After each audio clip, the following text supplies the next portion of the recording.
Oh, hey there. I don't smoke, just a prop. Today we're going to talk about the case of the disappearing compost and... Wait, what's that? Do you guys know that song? Got a really special guest today, so I can't wait for that.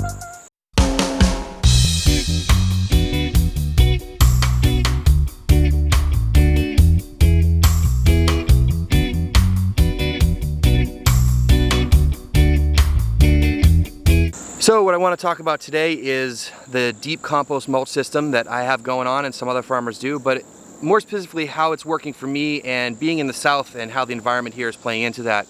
And I've been noticing that no matter how much compost I add, there really isn't that much on the ground, and I've been sort of scratching my head about it, but hopefully you guys recognize that music from the No-Till Market Garden podcast, and Farmer Jesse is the guy that runs that, and he's got a great website called No-Till Growers, and we'll get more into that, but I saw a couple videos of his on his YouTube channel about some of the similar issues that he has, and he's in Kentucky. So I reached out to him. We've been chatting. We're in touch pretty regularly, but we started chatting more about this. So we're going to collaborate a little bit on this video. So he's going to be on in a second. But I really want to show you sort of what I got going on here. Now remember, I put on a lot of compost at the beginning of the year, and then I add compost in every bed flip. But I just been noticing there's really not that much compost on the ground. So let me show you. All right, so I just broad forked a little section here and pulled it back really hard so you could sort of see.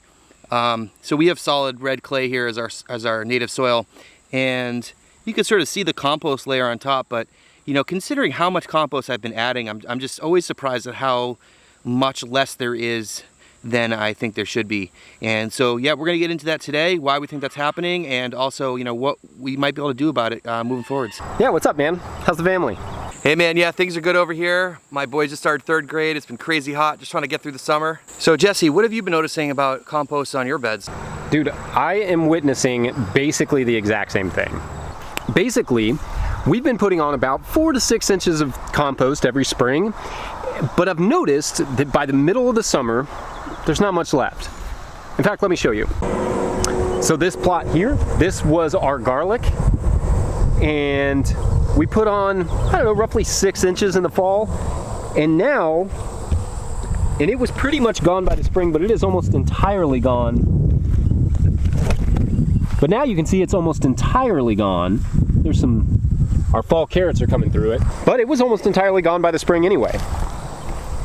Carrots look good. Do you have another example you can share with us? Or an even more recent example would be our onion beds. We're getting ready to flip all this into fall stuff, but we put on 4 to 6 inches in the spring, and now it basically is down to maybe ½ an inch.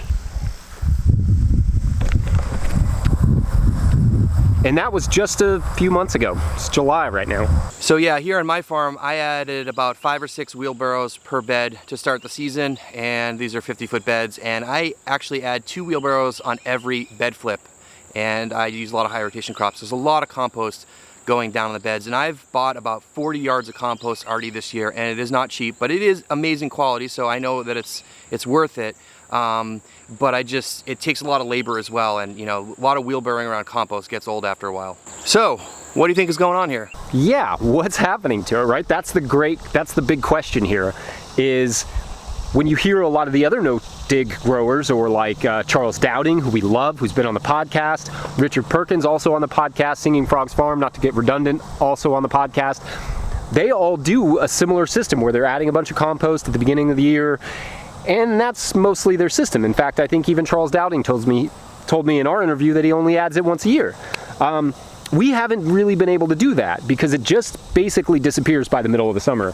And I'm sure there is a level of compost we could add that it wouldn't do that, but it would take a lot of money and a lot of compost and a lot of labor to do that. So where is it going? And the one thing I think about when I think about their farms is they tend to be in maybe more arid regions, or a little bit drier, maybe not as much rainfall, maybe not as hot. And you and I, Josh, we are in the South. I mean, I'm not in the deep South, I'm kind of on the top in Kentucky, but you are like in what is considered humid subtropical environment. We're in what's called a transitional subtropical environment. We're almost tropical, in other words. And the one thing that I know about tropical soils is they have a really hard time maintaining their soil organic matter. And the reason for that, and I think there's a lot of different reasons for it. It depends on their soil. Some of them can be volcanic soil and that sort of thing, but a lot of the reason has to do with a lot of moisture, So a lot of nutrient leaching from a lot of rainfall. Sound familiar here recently? Regular 3-inch rainfalls. So they get a lot of rainfall, they have a lot of heat, they have very long, extended periods of heat. And so just a lot of decompositional activity from that heat, from that humidity, from that rain, that moisture. I think that's kind of what we go through here. So there's those factors. And then also when you have a deep compost mulch, I don't know if this has happened to you, Josh, but I will get heavy rains, and if I've just put a bed of compost down, I'll get a little washout. Yeah, we get those kind of rainstorms here. A lot of really quick, intense thunderstorms that drops a lot of rain very quickly, and that can definitely be a challenge. And I know early on for my system here, we had some washing out, which I know you've mentioned before on your channel. And the way I've alleviated that is by digging trenches above my field blocks, and then there's a path that runs between my 2 field blocks, and I dug a lot of that out and added wood chips to help drain the water you know, around the beds, and that has helped a lot. But we're still getting a little bit of erosion, but you know, between adding wood chips in the pathways, and it sort of holds things together, and then sort of diverting as much water around the beds as possible, I personally don't think that I'm losing that much compost to erosion at this point. And so I don't think rain is a huge factor for where the compost is going, but I don't think it's a small one either. And another factor would be, you can see where I have this lettuce planted in this bed here. There's just rows of lettuce there, but there's still a fair amount of exposure. So potentially wind coming through, sunlight burning up a little bit of that organic matter, and then the moisture from the humidity and the rain breaking it down in the soil. You know, the macro and microbiology sort of breaking it down. I think all of those factors affect us, our ability to do a sort of no-dig system here in the South. Of course, I love the no-dig system. I think it has a lot of utility for southern growers, northern growers, any sort of growers, because this allows us to get into our soil so early in the spring, before anybody else. We can make these beds basically out of nothing. We just put compost down and plant them. And we can start doing that in February and March before people are even able to work their soil. So that allows us that practical nature of that allows us that sort of practical edge to get into the soil. Yeah, Jesse, totally. That's another great point about adding lots of compost, is you can basically plant whenever you want. Especially, as you mentioned, in the spring, you can just lay down compost wherever and get started. And that's great if you have really wet soil. A lot of people do in the spring. And the other thing for me is, I noticed that if we got a really big rainstorm and I still need to plant, I can just lay down some compost on top of that sort of wet soil and plant. So it's pretty much allows you to plant whenever you want, which is another great benefit. And so I think there's still a lot of reason to like the no-dig system in the South, but I think that middle of the summer decomposition of your compost really has to be mitigated or planned for. So what do you think we can do, Jesse, during the summer months about this kind of situation? Right, yeah, so how are we doing it? Good question. So there are a lot of different ways to do that, I think. If you live in a grain growing region and you have access to straw, I think straw is a good option. I think the straw has to be weed seed free, but if you have access to straw, and it also has to be, you know, and you can't have broadleaf herbicide sprayed straw either. That can be really bad for your plants. So you have to make sure that you're getting non-sprayed straw that doesn't have a lot of weed seed in it. But straw can be an option of just covering your soil. Kind of cools it down a little bit, which is nice. Wouldn't slow down some of that decomposition activity. But also will keep it protected from rain and sun and wind and all the things. So that is a cool option. However, we don't have that option so much. And we don't want to put hay on our soil because of the weed seed issue.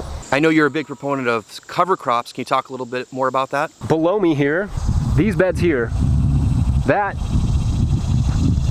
is one way in which we are trying to mitigate that sort of compost loss in the middle of the summer, is that we're putting a living cover over top of it, which is helping to actually sequester carbon, so build carbon underneath that compost, better than maybe a crop would, even though we always leave our crop roots in. We are also adding a little bit of shade over top, so it's blocking it from the sunlight, and then those roots are holding it in place for rainfall and for wind and those sorts of things. So in the middle of the summer, we're thinking either covering it with more lettuces and that sort of thing, or more cover crops, or some other living thing. Because photosynthesis, right? I mean, you know, Josh, photosynthesis is the most important form of fertilizer, because it's gathering microbes, it's feeding your microbes, it's building their diversity so that when you put new plants in your soil, they're ready to go.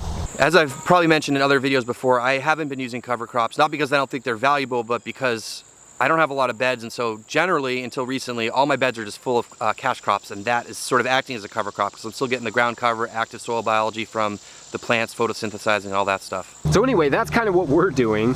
I'd love to hear, I don't know, I'm sure Josh feels the same way, but I'd love to hear what other people think about that, what other people's experiences with deep compost mulch in the South, and any thoughts you have in terms of why it's decomposing so fast. I'm not a biologist, I think I'm a farmer, sometimes I'm a farmer, but I think that there's something to that.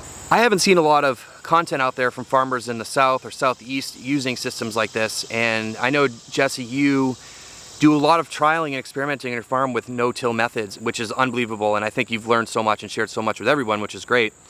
But we both agree that we really do like this deep compost mulch system, and I don't know if that's really the term. I think you just started calling that, so I'll go with it too. And I just am curious for all of you guys out there, like, are you doing something like this? And you know, what are you doing to combat the sort of loss in compost material during the summer months? Let us know what you think in the comment section. We'll read those and try and respond. And I love that. I love interacting on our YouTube comment section. We've made it a point on our channel to be really good about that. Same here. I try to, interact with as many people as possible in the comment sections, and also on Instagram. I try to, answer people's questions. I mean, I don't know all the answers, neither do you, Jesse, and we just, both of us try to promote sharing and discussion and ways that we can all help each other grow better food and make this world a little bit better. All right, great stuff, man. Jesse, I know what you're up to, but can you let my audience know some of the ways that they can follow you, like podcasts, things like that, your YouTube channel? So yeah, anyway, if you all thanks Josh, if you all are interested in no-till market gardening or anything like that, make sure to subscribe to Josh's channel first. But if you're still interested, subscribe to ours, Rough Draft Farmstead. Also, check out no-tillgrowers.com and the No-Till Market Garden podcast. Season 2 is coming up in September. First week of September, every Monday. From there throughout the entire winter, we will have a new podcast up with a new guest talking about all these different things. Soil biology, different no-till methods on a market garden scale, and there's gonna be a lot of info there. I've already recorded a few of the episodes and they're super awesome. So thank you all, and thank you, Josh, and let's kick it again soon, dude. All right, bye. Awesome. So please go check out Jesse's stuff. If anything, just go subscribe to his YouTube channel. He just trials so many cool techniques, and he's just very open about learning and experimenting and sharing. So he's also a cool guy. So maybe someday I'll get to meet you, Jesse. That'll be cool. But anyways, guys, please do that. And thank you so much for watching, and we'll see you in the next one. Oh, hey there. I don't smoke, it's just a prop. But today we're gonna talk about the case of the this year.